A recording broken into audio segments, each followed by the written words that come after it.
Today I'm at my favorite restaurant in the world. It's called Grateful Garden in Reno, Nevada. And I'm gonna interview the owner. His name is Gino. Well, one of the owners is Gino and his wife, Julie, that own this restaurant. After everything I've learned about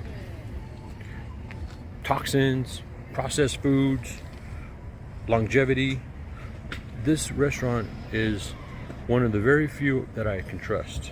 Reno would not be the same without it, because it's rare these days to have a place that actually cares about the customer and even their employees.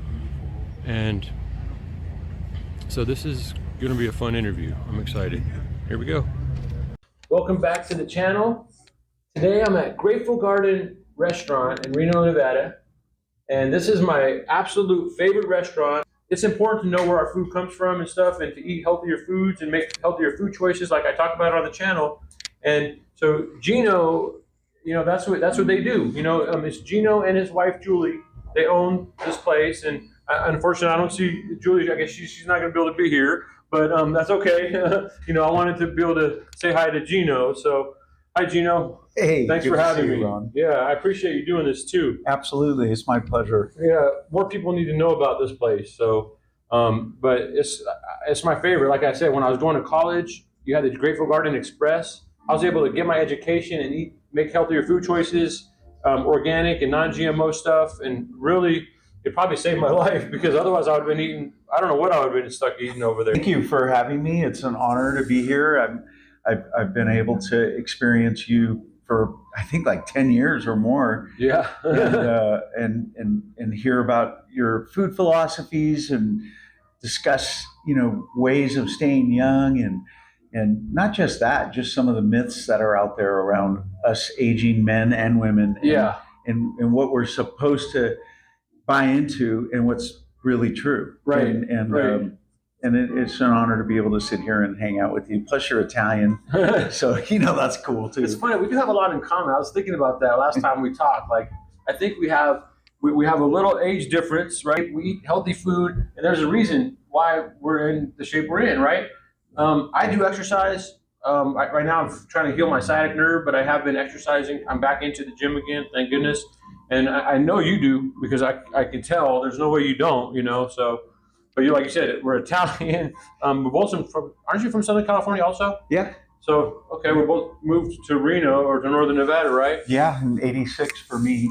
Oh, wow. Okay. Yeah, I'm a lot older than you. Okay. Well, I don't know that much, but I'll be 62 this year, so. Wow, okay, and I'm 53. See, you don't look like you're 62 at all. Like, people probably think you're 53, and I'm, I don't know, in my 40s or something, right? Yeah, early 40s. But yeah, I get that a lot, so.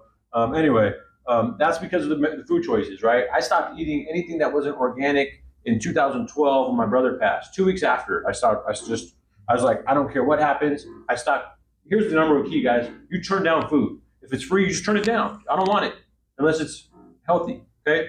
It's free, it's not always a good thing, okay?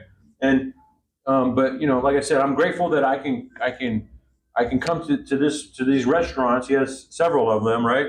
And, I don't know, you made it through all the tough times and stuff too. And I know everything's not always, easy, especially in the restaurant business. Golly, you have to be a tough person. So, but my question, I guess, would be the first question, you guys, that we need to ask, right, is what got you into this?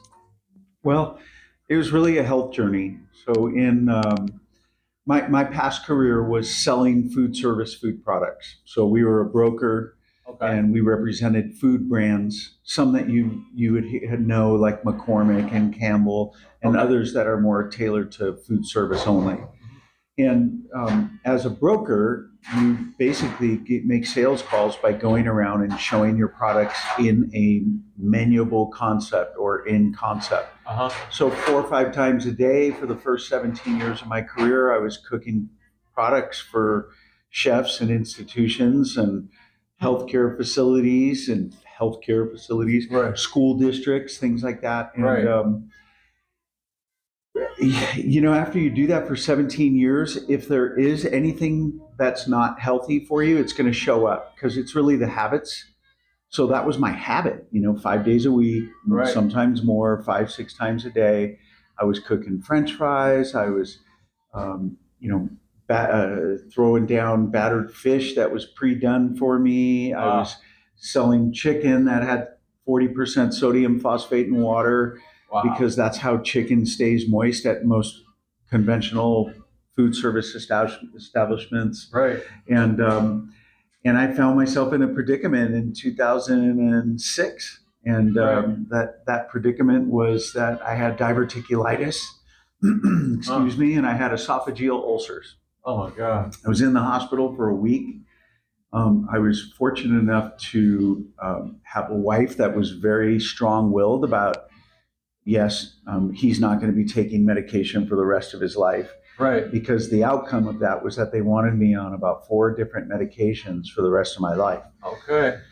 Wow. And I understood. I mean, they're not evil people, but that's their education. That's what they were taught. Yep. But I had an East Indian nurse, and she was amazing. Her name was Ray. Uh-huh. We actually have a soup named after her. Okay. Although she always tells me this is not my red lentil soup the way I wanted it, but it's close enough and it's healthy. Right. Yeah, the East Indian foods are so good and the spices are so amazing. And a couple times she's gone back to India and brought back that spice, and it is different. Oh wow. When it's coming from there.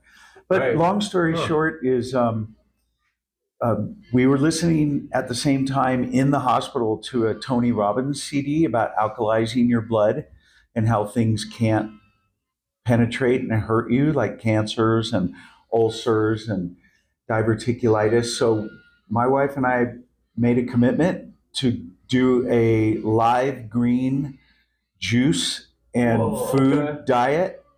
Wow. And we did it heavy for years, but within the first 6 months, I cured those. Everything, yeah. Now, here's what's cool is my gastrointestinal doctor at the time was also a client, and Julie and I had a little side business where we trained people how to work out, and then Julie would work with them on life coaching. You said that was, what year was that? You said 2006. Yeah. Okay, God, that's funny. Wow, because mine was close. Okay, yeah.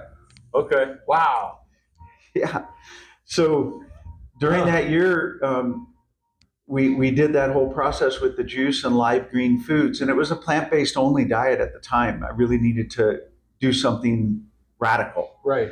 And I went in for an endectomy and a colonoscopy where they, go in both directions and check it out. Came out, doc says, there's no diverticulitis, and your esophageal ulcers are all healed, but there's some scar tissue. So I would stick with what you're doing for a while. Right. And don't really tell anybody this, but you shouldn't be on any of the medications. So don't do it. And I said, well, I never have. Right. I never took one. Right. And then amazing. We started making Gino the Soup Man soups and bringing them to our yoga studio, which is here in town, Juice Box Yoga. And the owner was really supportive. Yeah. And she's like, can you start bringing these after class? And I'm like, yeah. And then we brought some after class. And that first year, we sold like $5,000 worth of soup. Okay. And then the next year, we just kept it going, and I was still selling food. And we sold like $26,000 worth of soup. And some of the soups were raw and green. And then we were approached by the Whittemore Peterson folks up at the university and said, we're putting this restaurant in, and we found you at Juice Box. Would you come and put a little cafe in up there? So I was still working, and Julie's like, yeah, I'll do it. So she went up there, and I helped with ingredients, and we did everything organic, and our deli meats had no added ingredients. Right. And we served organic coffees, and we just... So you guys learned about chemicals in the food. That's what I learned. When I learned that, I was like, chemicals? Oh my God, it's all about chemicals. I didn't realize it. You just wouldn't believe it. You wouldn't believe the number of additives that are added to food products. I could go down the list and give them to you, but if you want to know, I'll tell you. But I don't know if that's what you want to do in this interview. So. Right. No. I mean, that's awesome. That's man. So then and Gino then Gino Superman was created. It was the predecessor to everything. Wow. Yeah. Okay. And then Grateful Garden. When did that start? Well, from that 2006 to 2010 time, besides knowing that organic was the way to go, and also in that particular time, plant-based was serving nigh healing, we decided to grow our own vegetables. So we worked with the university ag department, and we privately funded our own greenhouse and gave them data. It was a hydroponic greenhouse because in Nevada we were also coping with lack of water and things of that sort. Right. So you could really grow a lot in a 10 by 28, actually it was 20 by 28 feet. Right. We could grow enough for 30 families in there. Right. Wow. But we were using our tomatoes and our vegetables out of there to make some of the soups, and that was really cool. And then in 2012, I went to Julie and I said, I'm an owner in our brokerage company, and we're gonna sell it to a big company out of Florida. Yeah. And I could go work some cushy corporate job, but we have to probably move. Right. So we said, let's start a restaurant. Wow. And that doesn't really make financial sense. Right. That's awesome. And you guys, I just wanted to mention that this video, just to let you know, like I did a video with the natural grocers. We talked about vitamins, and it's really, really important to watch that video. Like the stuff we talk about, it's amazing how the gut and everything works with just vitamins.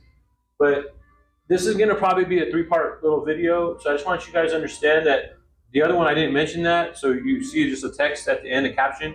But this one, I might put the caption too, but just be mindful that this is probably going to come out in 3 different parts. Okay. So just to let you know, because we're going to probably get to the next. Yeah, we're going to get to the next. But this is really mind blowing because my story is very similar. I didn't open a restaurant, but I changed my health, and I watched a lot of people I love pass away from certain illnesses. And I'm not saying we could have stopped it. That's why I say in the channel all the time. But I'm saying that for me, I probably had 10. I thought it was 20 things wrong with me back then, but I can't remember all of them now. I had acid reflux, I had gout, I had intestinal binding, I had chest pains. And once I met this medicine man, this master herbologist, he gave me the smoothie recipe. It's not full of sugar, you guys. There might be an apple or banana. I don't use banana anymore, but I use a half an apple, and that's it. But the lemon, the ginger, and all that kind of stuff, right? Everything. There's a lot of things. And I'm going to put the smoothie recipe in this video description also. I'm also going to link Gino, his restaurant, in here too. So just let you guys know that'll all be in the description. So, but yeah, I apologize for stopping there. No, I just wanted go to, for it. Yeah. So that was there a moment? So that was, I guess, the moment when you knew that this was your mission, right? To help people make better food choices, right? And yeah, I mean, our mission is to allow people to eat in the genre of food that they want to eat, but at the highest quality.